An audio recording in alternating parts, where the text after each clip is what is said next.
wonder why so much effort and energy is poured into pure research. I remember my own father used to say that research was simply learning more and more about less and less.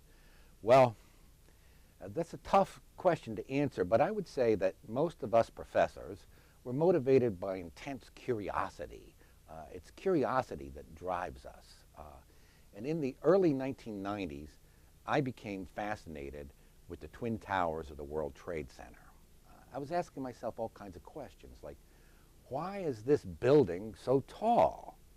And I started to look into it, and to my amazement, very few, really none, there were no books on the subject written by serious art historical critics.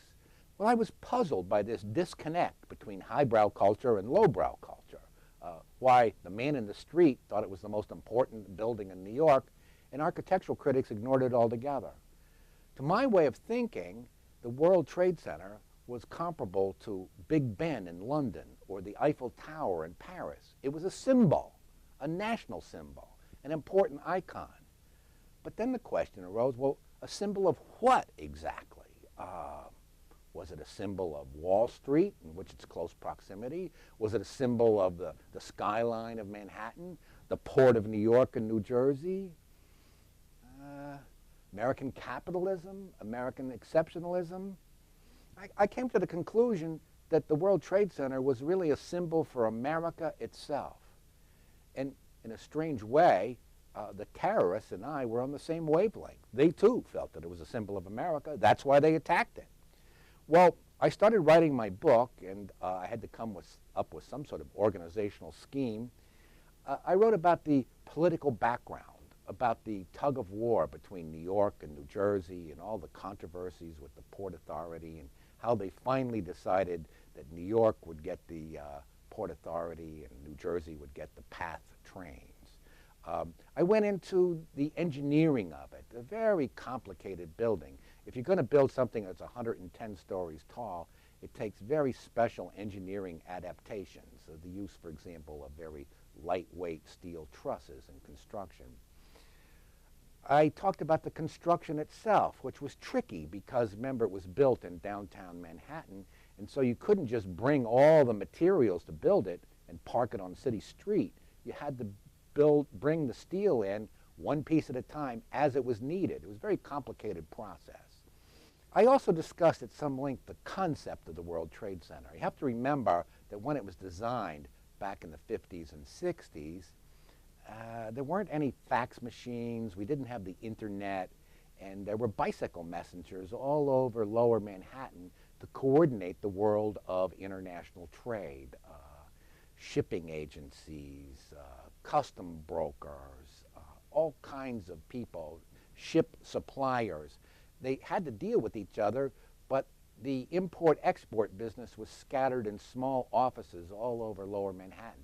The idea of the World Trade Center originally was that it was to be a world trade center, that all the steamship companies and the import-export companies, all of them were to be located under one roof, or perhaps we should say a twin roof. In any event, this book came out in late 1999, and it was published by Rutgers University Press. And they printed up some 3,000 copies, which is not a bad press run for a regular university press book. Time went by, and by the late summer of 2001, 2,000 copies of the book had been sold.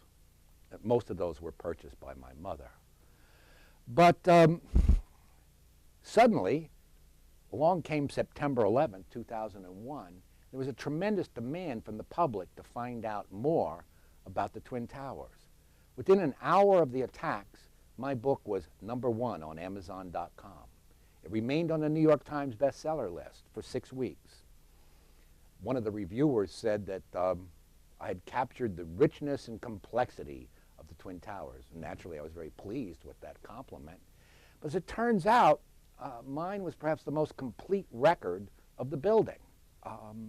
Now that the building is gone, I donated all my research notes and primary materials to the Rutgers University Archive libraries, and people have come from all over the world to access my primary materials because, of course, the primary documents of the Port Authority were lost in the attack.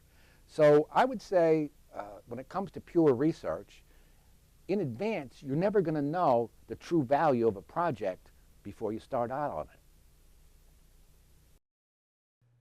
To learn more about Dr. Angus Gillespie and his research, please visit rci.rutgers.edu/AngusGI.